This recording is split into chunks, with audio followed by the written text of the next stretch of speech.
podcast today. I'm going solo. Um, got a lot on my mind, a lot on my heart, and social media can just not be the right place to go to like express, certain points of view or on controversial topics, and really just to have. We've all had those Facebook debates that have gone nowhere, right? So I'm choosing this forum, my YouTube channel, my podcast, to discuss this difficult topic. I've done a lot of fun, kind of goofy, kind of YouTubey stuff on this channel, and that's all good and well. But when I first started this channel and I first started my podcast, it was in kind of response slash in wake of the George Floyd shooting and the resulting social fallout. And I had a very similar feeling yesterday and today that I had then when I first started this podcast. And it's not a good feeling. It's a good feeling. It's a feeling of hopelessness. It's a feeling of, confusion and frustration. And I don't know if I said helplessness or not already, but that too. And it's a feeling I feel like a lot of us are feeling right now. I know I'm not unique in feeling that way. Um, and I'm obviously referring to the tragic elementary school shooting in Texas. All school shootings are sad, but those were just babies. Hadn't even started. Goddamn. I mean, I literally am getting emotional. Like, it's rough. They're young children that died. Not that age necessary. I guess it kind of does make it more sad. I guess if it can get more sad, but anyway, that's semantics. Tragic, tragic, tragic, tragic. I think the number of deads up to 21 now, which it started much lower, which sucks. That means a lot of these youngins, were injured and died in the hospital. That's just it's hard to think about. Like literally, it's hard to like make your mind like even just fathom that darkness. But that's the sad reality. That's the sad, sad reality. And and yeah, like I said, this isn't gonna be a feel good episode. So if that's what you're looking for, you want some hot takes or some goofy stuff. Like that's not what's happening here. It's a very deep subject, very nuanced subject. That being said, you know, I have some kind of firm stances as far as like my responses to it and the responses that I'm seeing from others to it. Um, which is like, nothing's ever just a thing, it's a thing and then it's a fallout of said thing, which is, it's annoying, but it's the reality. There's always the two sides. I feel very strongly, and this type of stuff ruffles everyone's feathers, and it's like it's good. It should make you feel something, but then just like you combine those strong feelings with some perhaps flawed logic, and you're in for for some kind of tough ideas, to speak kindly. Um, I also want to say that I'm really glad that this sack of shit is dead as well. The shooter that killed all these babies and his own grandmother. I'm really glad we don't see pictures of him being walked into the car by handcuffs. You know what I'm saying? Um, a lot of people have got killed by police for a lot less, and I'm tired of seeing these, pieces of shit, see their day in court. Hey, I know it's not the old west, but certain you shooting 21 kids and your own grandmother. I don't think we need to necessarily debate too long and spend too much tax money. You know what I mean? Deciding that man's fate. I'm glad that my tax dollars, went to that, or that city's tax dollars went to that 45 ACP round, or that 5.56 round that ended up finishing, the job on this piece of shit. I'm really glad. That may be controversial, maybe not. I'm sure a lot of people feel that way. I'm sure a lot of people don't. But hey, that's how I feel. I'm speaking how my responses, my feelings on this matter on my podcast. And hey, you know, I know not everybody's going to agree with the things that I say on this episode. I said we all have strong feelings.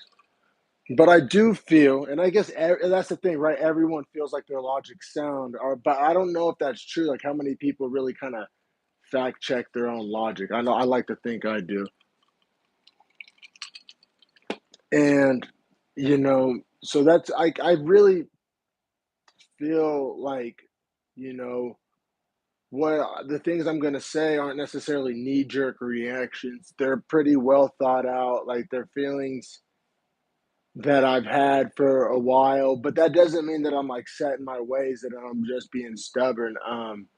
I've had a lot of things that I've changed, opinions on over the years, big things, really big things. So, I'm not somebody that can't be swayed, and I'm also not a person that can be swayed easily. I think that's the way to be, right? Um, Next little point I want to hit on here, is that so there's two lanes, and I feel like they're both wrong. You either blame mental health or you blame guns. I think I'm the only person out here that thinks that's both a bad idea. We're gonna talk a lot on this episode about the whole blaming guns thing. Trust me, we're gonna get to that. But I want to talk here a second about blaming the mental health thing because that just demonizes people with mental health. I know so many people that struggle with mental health issues. I think to a certain degree, now that degree, that spectrum is very big, but I think most people have experienced something. You know what I mean? Whether it was diagnosed or medicated, but I think we've all experienced something on the spectrum of mental health. At least a large chunk of people have.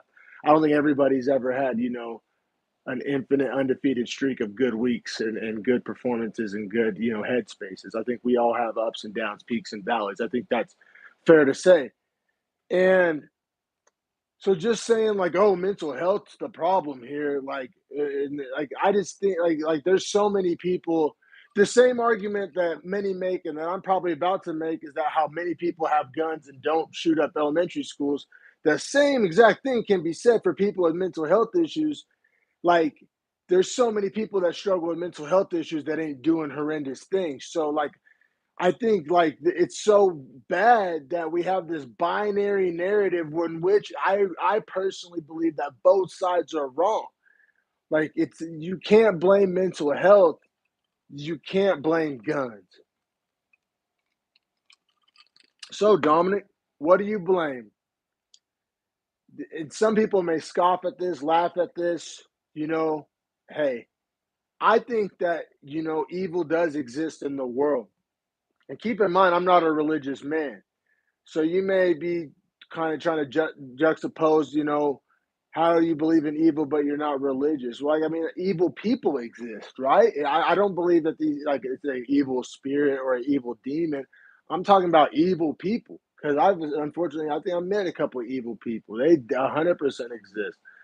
People that, when given the option to choose right or wrong, are going to choose wrong.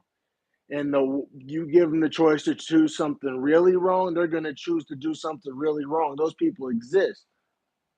100% they exist.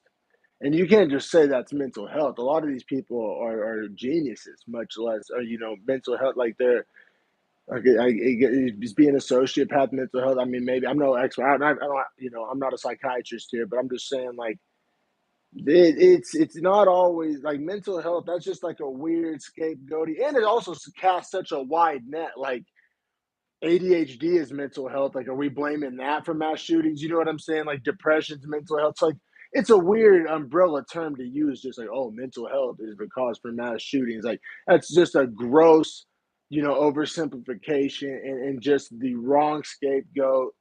And maybe is it a factor in certain cases? Sure, but also a lot of some people evil in this world. Also, sure, that's not a new phenomenon. There's been evil people as long as there's been good people. If you have a religious interpretation of the word evil, fine. Hey, I'm not disagreeing with that. People have different connotations, interpretations of that word evil. Some people are going to scoff and turn this off as soon as I said evil because it's just like, oh, what a not serious thing to say, but I'm being serious. So, like, I was actually just like before. This is kind of a spur of the moment podcast. I was just feeling strongly, had to get it off my chest. And earlier today, like I wasn't like preparing for this by watching that by any means, but I was watching like this Navy SEAL documentary. Just thought it was interesting. Jocko was on it, and they all pretty much all Navy SEALs. Every Navy SEAL interview I've ever seen, and I'm interested by that stuff. So I've seen quite a few. they all believe in evil, and they all talk about fighting evil and seeing evil and defeating evil. And you may roll your eyes, say that's a corny term, or like a, and maybe there is, a better linguist than me has a more specific term. But I think evil is a word that's easily understandable. It's bad. It's negative. It's what we, don't want, don't need, or but does exist. I don't think you can necessarily make a good point that evil doesn't exist. And if your answer is like, oh well, we all have a little bit of good and we all have a little bit of evil, okay, there's something to be said for that. But I'm saying that there's people out there that's more evil than good, 100%, 100%. And just like I said, I don't think anybody's real quick to just discount Navy SEALs as being corny or being like it's really hard to find much bad to say about those guys. They're the best of the best. You have to be smart, so you can't call them stupid. You have to be tough. You have to be like all the most admirable traits in a human to even essentially become a Navy SEAL. So it's really hard to like if they're saying like and I'm not saying what they say is just gospel as they say goes, but I'm just saying it's a fairly credible source. Like these people see evil and they all talk about evil. And I think to think that evil only happens other places and that it can't happen here in America is, um, is just like a weird kind of dumb worldview to hold. If it can happen there, it can happen here. You know what I mean? And so maybe it manifests in different ways here. But like in the 80s, there was a bunch of serial killers. It was slow and methodical. They'd kill 20, 30 people over the course of months or even years or even decades, in the 70s, 80s. We've all seen the Netflix documentaries. And I think nowadays, those same people that would have been a Richard Ramirez, you know what I mean?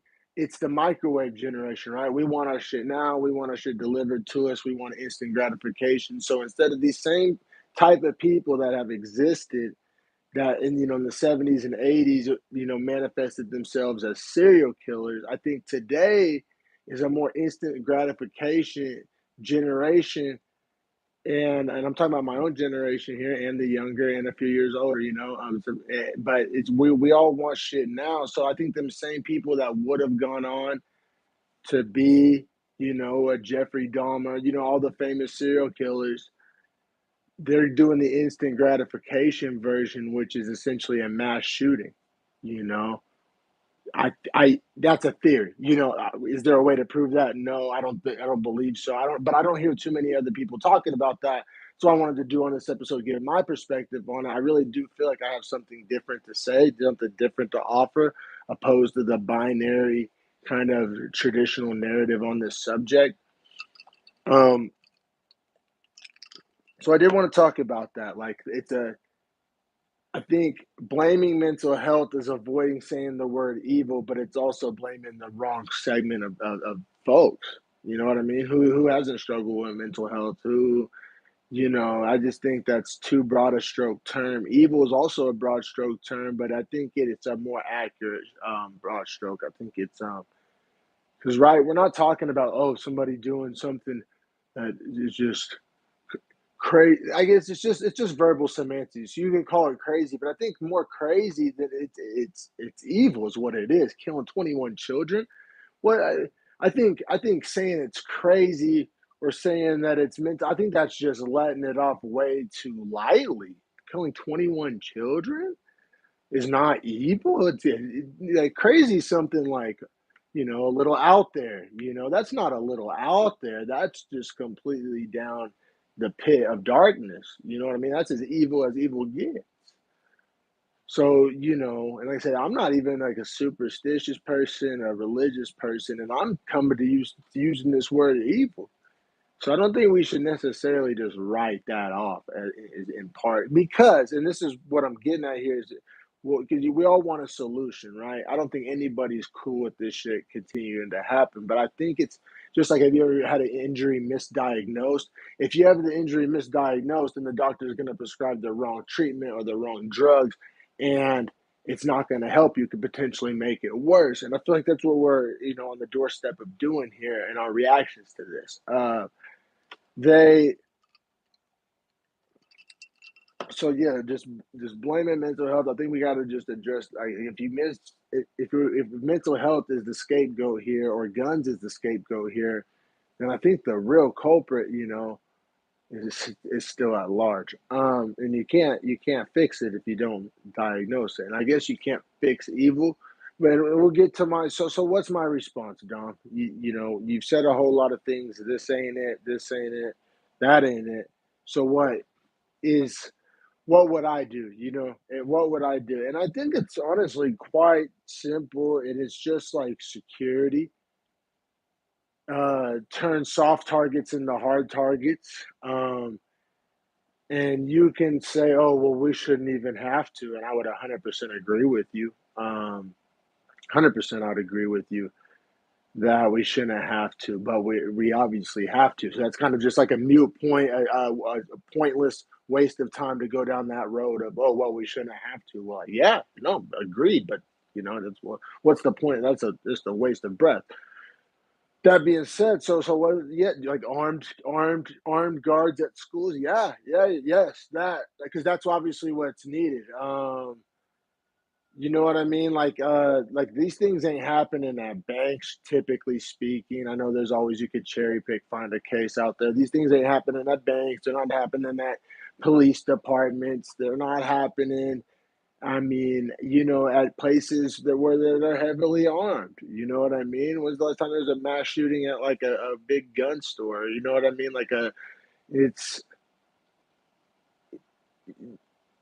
it's it's just tactically, like it can't really be debated. You know what I mean? Like if you're outgunned, your operation will not be successful. You know what I mean? And it's like, and we're talking about untrained civilians that are doing these, largely other kids, young people. We're not talking about the top flight commandos of the world. So they're only able to kill. It's just there's no defense coming back at them. You know what I mean? It's not like they would like outmaneuver armed guards. They're not capable of doing so. So I just, even having them there eliminates us from having the conversation. I'm just fully, fully, fully supporting armed, whether it be retired vets, whether it be police officers, the logistics of it, I think, could be worked out on like a county level, city level. You know what I mean? Probably more rural areas would have to rely probably on like vet volunteers and stuff. But larger cities, obviously, bigger police budgets and things, could obviously allocate some of those resources to that. I think a lot of taxpayers would vote on measures allocating spending towards something like that. I really do, especially, that's, I think, we always say, oh, emotional knee jerk reactions, but I think like when channeled, that can actually implement some change. But I just think it's got to be the right kind of change. Like I said, I think like funding security at schools, like you can make the argument all day that we shouldn't have to, and it's a pointless. You're not helping. I think security at schools would help. It would help. Like I don't think there's an argument against that. It would help, or that it would deter, or even just full on prevent, or like say like maybe a couple, like two kids is better than 21 kids, or like, I mean, obviously on the best case scenario, zero kids. So, or any shootings, even adults, malls, concerts. It's not unique to schools. um hey, I just think that there's a bunch of vets that don't have jobs, that are highly trained, and you know I think that it's doable. And I think that it's a good option that shouldn't be written off or laughed at, or kind of, depending on where you get your information, you'll hear it talked about as some kind of like redneck idea, and I just think that's not helpful. And I think that armed guards at schools would be helpful. I don't really see an argument against it. Um, just soft targets in general, man. Like, I mean, yeah, I mean, we already have, and it's like the word mall cop is like a joke. It's like synonymous with a joke of like, obviously they don't really have much power. But I mean, having legit guards at like malls, and like concert security, also a meme, right? We've all seen memes about concert security. And but if that was like actually trained folks, you know, that trained and well armed folks, I think that it would go a long way. I really personally do. Uh, Also, I guess this is going to be kind of weird to talk about, but I don't think we should be talking about it at all, which is my overarching point. But as somebody, who just is a part of the fabric and hears what we all hear, race is brought into this conversation quite often, like way too much. It's unnecessary. I don't find it helpful at all. And I'm not one of those people that's like, oh, we shouldn't talk about race. Like, no, I mean, so this channel was essentially founded on talking about race. So like, I'm not one of those people. I just don't see the relevance here. I don't see the helpful narrative, a kind of stereotype of, oh, it's always a white kid, because that's what you hear. And then I also, like, in this most recent one that we're doing this video about, it was a Mexican kid, and then everybody was on the other side was like, "Oh, see, this one was a Mexican," and somehow immigration gets brought into it. Like, seriously, it's that type of shit is not helpful at all. It's not about race; it's about evil. And if you think evil has a color or a race, then you're foolish and naive. I mean, evil comes in every shape, size, color. Financial status. I mean, you name it. I mean, if you think it's only, you know, if you think evil, even just like what does evil look like, and you can even answer that question, then you would need to like ask yourself some tough questions, because evil comes in all shapes and sizes, from the piece of shit dope dealer on the corner all the way to the Epstein's, and the people like that in the world, the high end elites and everything in between. Trust me. And so does good. So does good. There's poor, down, hood, whatever term you want to use, that are awesome people, great people, trustworthy people, honorable people.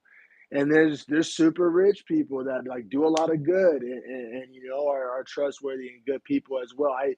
I hate this like typecasting either way, because that's the thing. We all hate it, but only on whenever it's not agreeing with us. I hate all of it. I think that's what, like, and we all say we do, but then we don't back that up. Like, I actually do. Don't I'm just as disgusted by both, and it's just, I said, if we're their energy's a real thing, right? It's kind of like a pie chart. Like, you have to kind of delineate what you're dedicating energy and time spent discussing and stuff on. And on the whole, if the pie chart is how to solve mass shootings and school shootings, and we're taking up any of that valuable energy, with even, you can debate how big of a chunk that is of if we're talking about the race of the shooter, then I mean, that's just a waste of time. That's a waste of energy. It's not helpful. It's not relevant.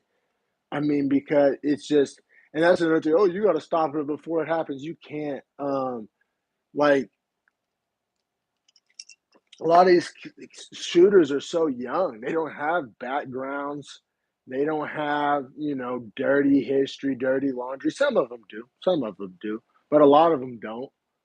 Um, I think a lot of people could relate to that. How much of a reputation, or, especially a provable on paper documented reputation, did you have by 18?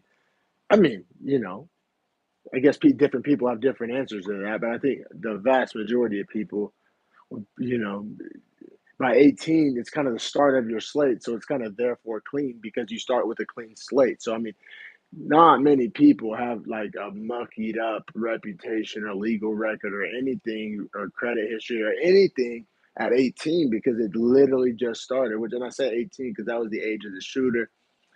Um, which I guess this brings me to the part where we talk about gun control. Another top controversial topic. You know, I'm anti-gun control. I'm pro-gun. Um, I'm a firearm owner. I love how that makes me feel about protecting myself and my wife and our household. Um, I would feel kind of horrible and like kind of like I wasn't doing my due diligence if I wasn't a firearm owner. Especially if something ever did happen, it'd be kind of be on me, right? Because I wasn't prepared. Um, so yeah, and I'm not saying you have to feel that way. That's how I feel about me and my household and my family and future family.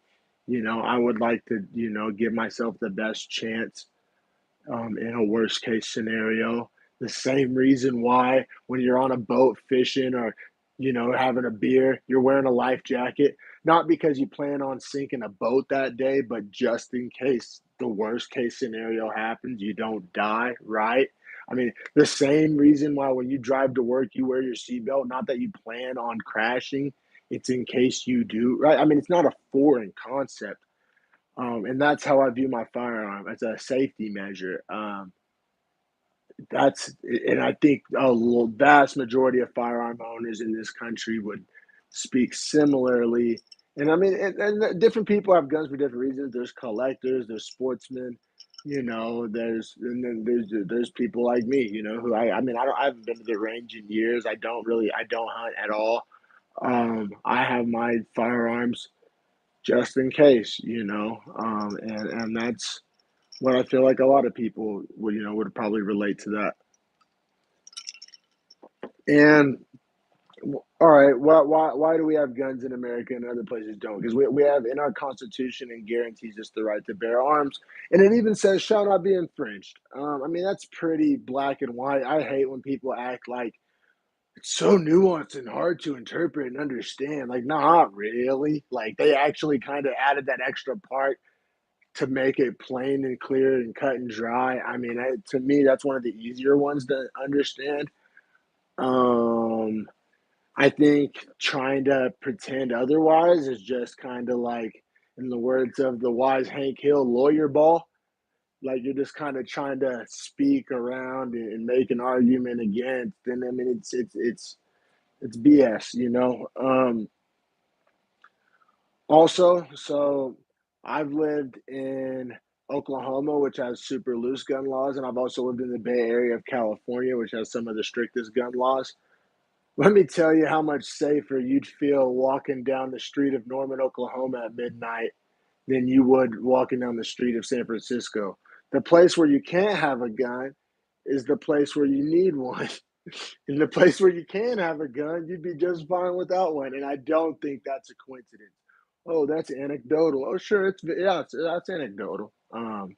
It is. I also think the crime statistics are not anecdotal, and those would agree with me. So, I mean, there's that. I mean, I'm just gonna spend 2 seconds on Chicago because Chicago, right? The most murders, the tightest gun laws. San Francisco, a shit ton of crime, super tight gun laws. I mean, it's just so obvious that I'm not going to shoot fish in a barrel here, and those narratives are kind of tired, and you can hear plenty of other people talk about that subject. But I would be remiss because it's a very relevant fact, and like I think it is so over talked about that the other side just kind of doesn't acknowledge it or rolls their eyes. But I mean, it does exist for a reason. Like those are real cities, those are real places. I've never been to Chicago. I've been to San Francisco many, many, many, many times. So like, I'm not basing these opinions off like news articles or Twitter or Facebook articles. Like I've been boots on the ground in good and bad parts of San Francisco. I don't even know if there's much of a difference anymore at this point. And I mean, talk about a place where you feel like you should have a firearm on you. It is sketchy as could be. You'll see all manner of crimes literally just walking down the street. Uh, and like I said, I grew up in Norman, Oklahoma, and that's a place where you could walk to the store at night without one and be just fine. Mostly, largely speaking, and but it's a place where you can. And like I said, I just as somebody who's lived and experienced both, I it's hard for me to not like connect those dots. I think a lot of people that haven't connected those dots or are refusing to connect those dots haven't personally experienced both. They've only lived in one and they think that's the only way. And like I said, as somebody who has like actually lived like both for extended period, meaningful periods of time, um, I feel like my opinions like are well founded. They're not based, like I said, on other people's words and interpretations. It's like I'm a credible eyewitness to those very contrasting laws and the results of those laws.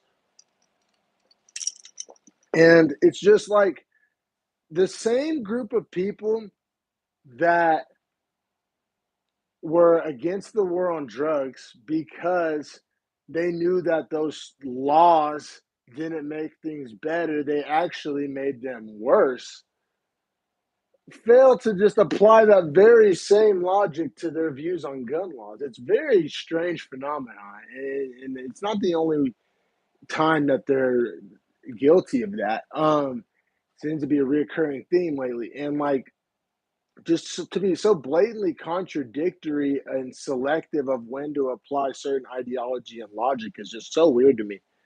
So weird that laws don't help drugs, but laws will help guns. What? Like we talked earlier about connecting dots. I can't connect those dots. I don't understand that logic. The same group of people, largely painting with a broad stroke here, that for 30, 40 years said that that laws won't help drugs, fail to see the relevance and to connect the dot to, but laws will help guns. Like what? Like I don't know. I don't get that. I think that's ridiculous. That's just incongruent, inconsistent. It doesn't add up. One plus one does not equal two in that say. Like it's ridiculous. Now, and it's also like to a certain degree, now this is starting to branch off from fact and into kind of opinion and I guess hot takery, but it's like, how is it these same people that were like pro lockdowns or like pro gun laws? It's just like every chance they had to give away some freedoms, they're just like, they can't wait. They're just like rushing to the front of the line to like take my freedoms away, like saying themselves though. Like that's the thing that I think that the other side doesn't understand. They're like, oh, they're trying to take my freedoms away. No, they're trying to take their own freedoms away as well. It's like a weird thing where they like legitimately don't. Maybe saying don't like freedom is hot takery, but I think don't value freedom might actually be fair to say. They've never been in a position where they didn't have freedom, and they fail to see that the impacts of how the freedom allows them to do what they like to do as well. And that removing it from, you can't just remove it from certain people, it removes it from all. And it's actually going to bite them in the ass as well. And it's this weird thing where, like, how is that not obvious? I don't understand how that's not obvious. Also, the gun laws, people that are super pro or anti-gun, um, they seem to think that that's just like gonna fix it. If you could guarantee me that it would fix it, I may actually listen to your argument, but you can't at all because, as we just alluded to, San Francisco, Chicago, war on drugs, laws are don't affect people that don't follow the law. Like that's another part of this that just seems like Captain Obvious. I'm not hearing anyone else really say it. How how do laws change the behavior and actions of people that don't follow laws? Like guess what also is a law? Don't kill anybody. And if you're willing to go and kill 21 kids, but you're willing to break that law, but I'm not going to break a paperwork law or just like a buying a gun law. Like, what the hell? Like, where does that make sense at all? Where does that, like, what? Like, like I said, I'm not claiming to be a genius here, but it just seems so obvious. Like, uh, like, it's like how objectively, looking at it from any perspective, any angle, I don't see how you could really pick that apart. And also, like, everybody's like, oh, stricter background checks. I mean, obviously, I think a lot of them have never purchased firearms. Like I said, I've purchased several. They do background checks. Um, that's and like I said earlier already, just retouching on it. If you're 18 years old, if you're 21 years old, you don't really have a background to check, largely speaking. I mean, there's a small percentage of the population that has like serious charges by 18 to 21. It's not a large group of people. And yes, we should prevent that group of people from buying guns, which we do. And it is illegal for those people to own guns if you have felonies and proven that you shouldn't be able. That already exists, and I think all gun owners support those laws that do exist. And all responsible gun owners, every time we purchase a new firearm, have no problem. We even pay for it. Not only do we agree to it, we pay for the background check. I guess that varies probably state to state, but you pay for it in a way, and it's kind of annoying, but I think we're all willing to do it to try to make sure to kind of try to keep guns out of scumbags' hands. But no matter how tight you can make that net, something's still gonna swim through it. You know what I mean? Like we already do background checks, I guess, which is like another captain obvious point here. But I guess people don't know that because I see it on the news, like want background checks. I'm like, oh, you've never bought a gun before because they do. Now, I guess if there's a way to make that better using some kind of better technology or something, then like I'm all for it, especially if it makes it faster and cheaper. Hey, like that's what I care about as a gun owner. But like we already do background checks, so I just think that's like weird. Also, like gotta spend a little bit of time touching on the word assault rifle. It's just wrong. Like it's not like morally wrong. It's just like factually wrong to say that civilians can buy assault rifles because assault rifles have to either have a 3 round burst or a full auto, which you can't buy generally speaking. If you are buying that, it's already illegal to do that. That law exists and it should exist. Um, so like and you could say that's just verbal, like but I think that kind of matters. Like if you're talking about banning something, but you don't know what you're trying to ban or know that it may already be banned. Like if you're somebody that thinks an 18-year-old can go buy a full auto machine gun, like you may be actually stoked to find out that you can't. So like I mean, maybe you can chalk that up as a win. Like that law already exists. And I'm not trying to be sarcastic or funny. Genuinely, if you didn't know that you can't buy assault rifles, boy, do I have news for you. Like you can't go. You can buy semi-automatic rifles. Yeah, but that exists. You can and it's also weird that the same people that want to ban semi-automatic rifles have no problem with semi-automatic handguns. Like what? Like how is that really different? Especially if you're talking about inside. Like that rifle only gives you an advantage at 75, 100 yards. Like if you're talking inside buildings, like you can pretty much do the same thing with a pistol. And so it's like I just don't like these people just literally don't understand what they're talking about. I know that like sounds condescending, um, and I really wish there was a way for it not to, but I also wish that people that didn't know about something want to talk about something. And I'm not saying I'm, Gunsmith McGee over here, but I have bought firearms, I have owned firearms, I have fired firearms, I've cleaned firearms, taken them apart, putting them back together. So it's like I'm not like saying I'm an expert, but I have like a rudimentary understanding of firearms. And I don't, and it's clear to me that the most of the people being vocal against them cannot say the same. So it's just like a weird, like, it's ignorance, but like ignorance doesn't get used in that connotation. It only gets used in a different connotation, but that's ignorance speaking on something that you don't know about. Like, I think, the actual dictionary definition of ignorance. Like, I'm so tired of shit not being fair and just equally applied, like, across the board. And like, that's what I think I try to do is just with my logic, I don't try to like pick and choose. Like if I believe in something, like whether it be an ideology or like a kind of way of looking at things, then I apply it evenly across the board. I don't like, okay, I'm gonna apply it to you, but not you, or this, but not that. And it's so weird how many people do that. And I'm not a fan of it. I don't know if that's a new thing. I'd have to speak to somebody older than me to see if that's just always been a thing that's happened. Maybe it has. Maybe it's new. I don't know. Maybe it's gotten worse. I'm not exactly sure. And like I said, this is also kind of just an opinion. Not some, I guess it's kind of a fact, but it's like semi-automatic rifles, whether it be, you know, AR-15s or AK-47s. Like, they're not new. I think they're both been around for like 70 years, 60, 70 years.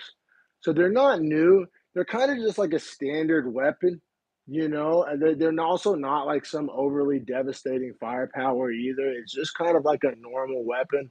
Like back in the day, everybody had a sword or a spear. Like it's just like just a weapon of, like, I guess the time. Never would, like, in a time of history would mankind go backwards, like, voluntarily. Like, let's go, you know what I mean? Like, let's go back to putting wooden rims on our cars, or, like, whenever they had swords, like, oh no, let's go back to just clubs. Let's take away swords and go back to clubs. Like, no, why would they actually advance to bows and arrows? Or, like, once they had bows and arrows, oh no, let's go back to swords and spears. Like, oh no, that's way less efficient. Like, that's what, like, why would we go backwards? I said that's not really fact based. That's opinion based, and I acknowledge that. It just seems like a weird thing to suggest to go backwards. And all the weird, like, I've also been, like I said, I've lived in California, and I've seen all, like, the weird, like, California legal ARs, and they literally just, like, it's exactly what I said. It's just going backwards. It's like taking something that already exists and making it worse. Like, I feel like as a society, we should, like, advocate making things worse. Making things worse doesn't make people safer. Also, yeah, it's just all I've never really heard. I've never heard a good anti-gun argument, and I know what you're thinking right now. Somebody's in the comment section typing Australia. Yeah, Australia doesn't have freedom, and we saw, like, the consequences of that. And it is I guess, a balance between, freedom. But also, like, when's the last time the government made you, like, safer, really, like, in your own personal life? It happens. But I just think that if we just say, like, gun laws, like I said, I guess what I'm getting at is, if some magical genie could say this gun law will stop all mass murders, all mass shootings, I think most people would be on board. It won't, and it hasn't. So, and to believe that it would, based off of what, off of nothing, is just, it's just weird. The guns also already exist too, like, they already here. So, like, I mean, and then if you're talking like door to door raids and shit, like, that's a whole another can of worms that just would never work. Logistics wouldn't work. I mean, cultural society impacts of it wouldn't work. I mean, legalities of it wouldn't work. So it's just kind of like, it's just based on bad logic, and it's like kind of not based on facts, and but I will say this, just before you think that I'm just, burning it down and just talking shit here, is I do think it comes from a good place of wanting to stop this horrible, horrible thing. And that should be the uniting ground, not the dividing ground. We all want to fix this and stop this. And then we're all accusing the other side of not. And it's bad. It's not helpful.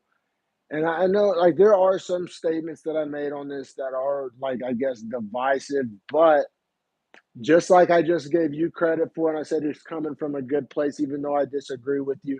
If you find yourself disagreeing with me, I hope you can extend me that same favor and know that it is coming from a good place and of genuinely wanting to fix the problem will also preserve our freedoms and the integrity of, the things that make America great, and that do give us freedoms that I don't personally take for granted. You know, there were times in my life at which I did, and then I moved somewhere with a lot less freedom. And I moved to Nevada now, where you get a lot of those freedoms back, and even a couple more. And I love it. The freer I am, the happier I am. And I don't think the freedom makes me dangerous because I'm not an evil person. So, like, that's what I'm talking about here. We gotta just evil exists, y'all, and I think we need to be like ready for it and counter it as opposed to just like misdiagnosing it. But yeah, this was episode 57 of Dreadful Talk. Haven't done a serious episode like this in a while, but like I said, it was weighing on my mind, it was weighing on my heart. Had something to say.